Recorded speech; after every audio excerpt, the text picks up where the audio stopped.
Good morning, everybody. How's everybody doing? Happy Friday. I'm on I guess this is like some kind of water. I don't know what this is. I guess it's a lagoon. There's fish jumping over there. This is, I always, I've said this wrong so many times. This is South Lido, and there's a park name to it, which I can't think of. Something, is it might be Ted Sperling Park. There's a Coast Guard, I believe that's a Coast Guard ship, right, or plane. Yeah, that's what they call it, a plane. One of those four-engine prop planes. Look how fast that cloud's moving right there. That is a quick-moving cloud. Look at that. Kind of windy today, but almost perfect out here. I think it's in the late 70s. So I've been feeling mentally pretty good, motivationally, and everything seems to be going pretty well going into Christmas. I'm sort of just in a generally pretty good mood. So for some reason, when I'm in a good mood, I like to share experiences, share life stories and things like that when my brain is sort of functioning pretty well. Like when I'm driving here, sometimes I kind of talk in my head about what I could say. And so that's what I was doing as I drove to this park today. It's kind of like writing a script in your head, and then when I get here, I sort of feel like I have a set bullet points. If you've ever had to write like a speech or an outline or something, like you have these bullet points, things that you want to hit. So I try to do the best I can. I think, how do you start this? Generally speaking, in life we have external forces that sort of, and external forces I mean people in your life, parents, brothers and sisters, friends, work influences, people. And in my general philosophy about life in a way, is sometimes we get pigeonholed or put in that box to where or we actually box ourselves in to think this is the only way I can live, or this is the only lifestyle I can live, or this is how I have to, what kind of job I have to have because I have this XX, I have these factors that and a lot of people have families and have kids, and they're sort of shoehorned into feeling that you have to have the 9-to-5 job, the full-time job, and you have to have the insurance, and you have to have life insurance, and you have to have a home, and you have to have this. And that may be true for certain aspects of people. And then there's the people. Boy, this is harder than I thought I was going to talk about. Let's go back. Let's just change direction real quick. So me personally, when I was a senior in high school and everybody was trying to figure out what they were doing, whether they were going to go to college in the fall or whatever, or they were going to go to get a job, or they were going to go some alternative school like an art school or something like that, or a technical job like you can go to a mechanics school, or you can go to a electrical school or something like that. My senior year, I decided to try doing electronics technology, which turned out to be really boring. It was something that I had goofed around with at home. Like I figured out how to work with voltage and stuff like that. I'm not sure exactly how I figured that out. I actually built like a Darth Vader suit that actually had lights that went to it. I think there was a friend of mine that showed me a couple things, and then maybe I asked my dad, but I just sort of figured out if you have a battery that's 1.5 volts and you have a light bulb that's 3 volts, and you take two batteries that are 1.5 volts, hence that you can use two batteries to power one light bulb, stuff like that, simple stuff like that. So I kind of would build little gadgets and experiment and stuff like that. So I thought that was something interesting. Well, it turns out I got really bored with electronics class. I was taking half a day in electronics, half a day in high school. I was really interested in music, but it didn't occur to me that playing in a band was an actual option because I hadn't had a lot of luck at that point. It just wasn't. And I guess I just told myself that that would never happen somehow. I guess something like that. But anyway, so the other pressure to being I'm going to give you a little bit of a view of the lagoon out here. The other thing about it was I used to go to church and go around people that I knew that were, adults that were, 30, 40, 50 years old. And they would be, what are you going to do when you get to graduate? What are you? And everybody, a lot of my, I'd say the bulk of my friends were college bound. Everybody was like, well, I'm going to University of Florida. I'm going to MCC. I'm going to go to this school. I'm going to go to that school. And rather than say that I had really no idea, I would just say, well, I'm going to go to school for electronics, because that cut the conversation off pretty short and I didn't have to do a lot of explanation. I think there was a shyness about me at that time, believe it or not. I still have some shyness, actually, my personality, especially when I'm like more depressed. I don't really want to socialize small talk. I'm sort of not a good small talker sometimes, and then sometimes I am. It's really odd. So to try to cut the story down shorter, I didn't go to electronics class, but it was just an easy way for me to tell people. Like I said, a lot of my friends, some of my friends were wealthier, and their parents were paying for them to go to college, and I didn't really have a passion that I was like straight, that I knew what I was going to do. So the first job I had actually during the summer was working with catering. It was like a part-time catering job. Whenever they needed people, they would call us for a catering. It was like moving tables and chairs and staging and whatever else you put in a convention center type thing at I think it was the Hyatt Hotel. It was the same place that was across from, the other day I did that live from that Gee Whiz place. Across the street is where I used to work, actually. And I think that only lasted a couple of months, because I didn't really like that job. Of course, it was just all manual labor. And then I went into, my brother-in-law family had a company where they installed fire alarms, so I started doing that. But meanwhile, I think I was playing in bands or doing something musically, and I always had a couple things. I was always playing softball, and then doing this and riding dirt bikes, and I had a lot of different interests and stuff. But trying to figure out what a career path would look like was pretty difficult without growing up not in the internet age, I guess you could say, that in the non-internet age, to where you didn't have a lot of exposure. There was no YouTube. There was not a lot of. I'd say it was just a less open field. You couldn't get a job in technology. I mean, you could be a computer person, but you couldn't necessarily get a job. Well, those fish are jumping like crazy. So the reason I bring this up is because all through my life, I've struggled here, at different times. Even in my 40s, when I was changing careers, or let's say in my 30s and my 40s, when I struggled with a career because I didn't like where I was in life.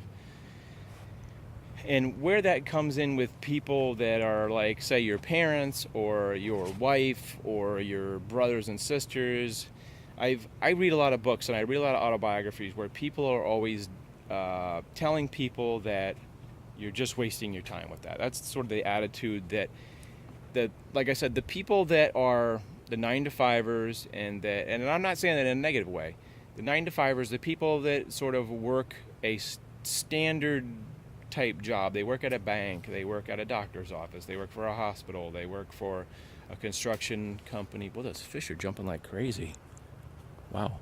The people that work, and I'm not saying this in a negative, I'm just saying they have that standard box. Oh, you can actually see fish out there. Boy, it must be feeding time.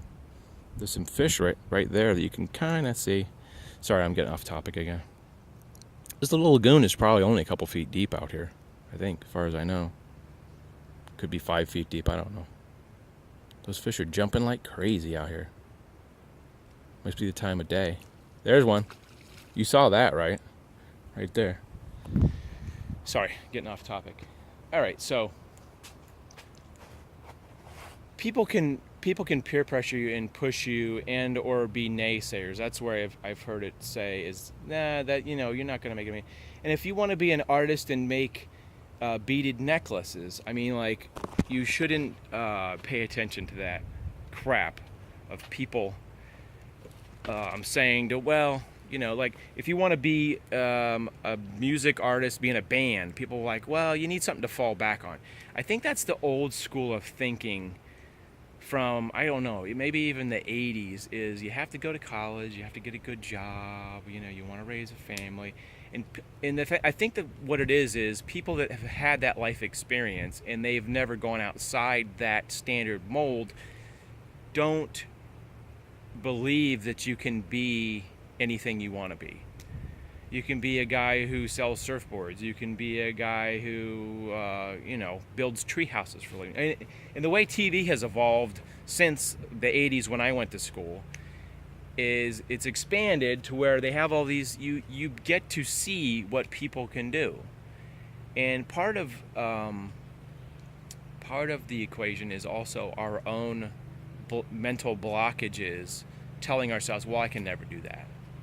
There's people who are skydiving professionals and they do that professionally now, and there's people that are X gamers like that, where before there was no X Games, but now you can be a professional skateboarder, you can be a professional snowboarder, you can be a professional bicycle person, you could be a professional gamer. I mean, in today's 2017, it's a very wide open field, and you can go online and investigate that. And so right now in history, I don't know what you call them, the 20 teens, I guess you could say.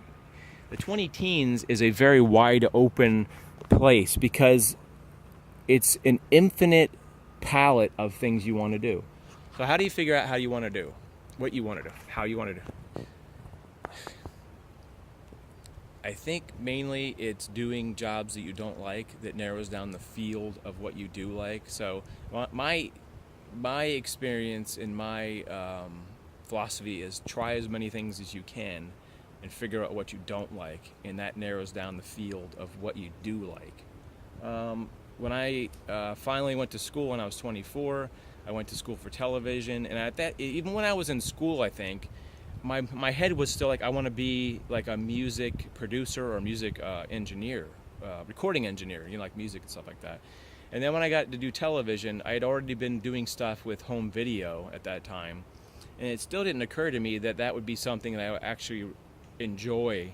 So I graduated from school after 2 years. I actually went to a 2-year school, and it was just about television. There was no external subjects besides just working in a studio and editing and doing all that stuff. I ended up getting a job with a television station pretty luckily a couple months after that, and worked in the studio doing camera, and we would also do lighting and all that kind of stuff that you do in the studio. And you would be the guy that would be, I would be the guy that would be in the studio when they do the live news, and I would be like going, okay, 5 seconds, and I would count down 5, 4, 3, 2, and then on the 1 is always a silent 1, and you point to I did that for a while, and then I got bored of that, so I went to be a news photographer for the same station.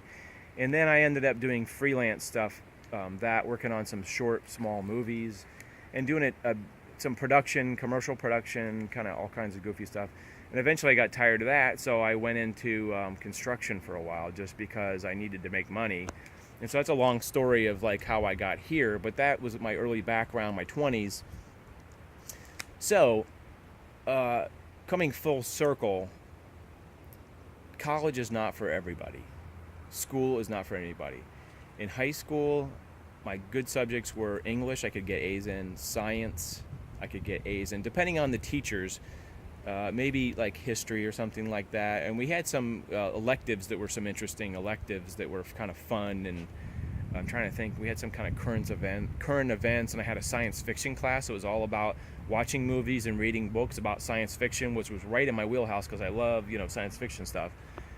And I would get A's in that, but math I would get like a bad grade, or PE, or just something that I didn't enjoy. And I think the majority of us don't enjoy every subject in school, and that's why college was not for me, because first of all, taking tests or taking SATs was out of the question, because I used to freeze up, and I was attention deficit, and I would have panic attacks during tests, and I just couldn't function. And unfortunately, it's still that way today for the most part, I believe. You can go to a community college better than that. But I just think it's kind of fruitless if you're going to community college and you're taking classes that you don't care about. How can you excel in something you have no genuine feel for? So anyway, the thing that I want to emphasize is that we get peer pressured by our wives and our family and what they want us to do, or their vision of what possibility is. Because I do YouTube and I make a part-time living on YouTube, and I have another job too as well. And if I had asked people, should I go do YouTube and try that, I doubt that there's many people that would have said, great idea, buddy. I think you're onto something, because it's new and it's out of the box. It's out of people's realm of understanding. They don't know about it. It's like they always say that things that are that people don't understand, they're afraid of. They're afraid of the unknown. And I think to some degree we are afraid of the unknown too. Say you've been working for 20 years for the same thing, and then you think, I want to do something else, but I'm afraid. Yes, I had that experience many times, getting out of the news and the photo business and then trying other things. It was very scary. Definitely. I can't even tell you how scary that was to change. And plus, your self-esteem changes when you're in your wheelhouse doing some kind of job, and you know that job, and then you have to go and try to do something else. I had never done really much construction work, but it was easy to get work that way, so that's what I did for about 2 years. And then I got into a hospital, working there in the dietary, which I didn't have a lot of experience in, but it was a job that you didn't have to have experience. So we talked the other day on that live stream, if you didn't catch it, about doing what you're passionate about and not caring about what other people think. I think that's really the crux of getting to where you want to be in life, is not being selfish, but not caring about what other people's thoughts are, because we are responsible for our own well-being, our satisfaction, our passion, and what makes us feel good. So we have to go against the current. I hope that sort of illustrates what I'm trying to talk about. And doing this YouTube thing was not easy either. It started out very small, and I wasn't making any money for quite a while, for at least 6 months. I don't think the way YouTube worked at that time, I don't know if this is still true or not, because YouTube has changed considerably, is you would have to earn $100 in your account to actually withdraw the money and get paid. So I worked for, I don't know if it was a couple years. I monetized my account. I think it was somewhere in the neighborhood, like from June to December or January, before I actually got a check for $100, which was pretty good. I was uploading a lot of content and stuff, and I think when I first started, I was just uploading content that I had recorded, and just was sort of changing it, and just putting music in it, and I can't give you specific things that I saw on the news or things that I saw on television, like music acts. At that time, you could sometimes get away with putting on a music performance, like a concert performance of somebody. Now you just can't put any music on and get paid for that, unfortunately. But it was a slow process to get to where I am now. We're talking about from like 2013 to 2017. It's been a long process to get to where I'm making somewhat of a living doing it. And it's not instantaneous. Some people have really good luck. Logan Paul is probably the most popular guy on YouTube right now. He started like a year ago, or a little bit more than a year ago, a year and a couple months.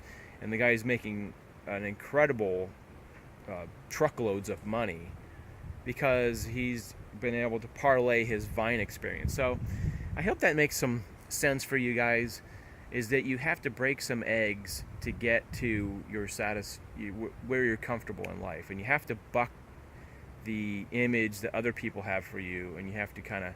So I hope that sort of motivates you. I was just feeling in a motivational mood today, and I thought I would share a little bit of my personal story.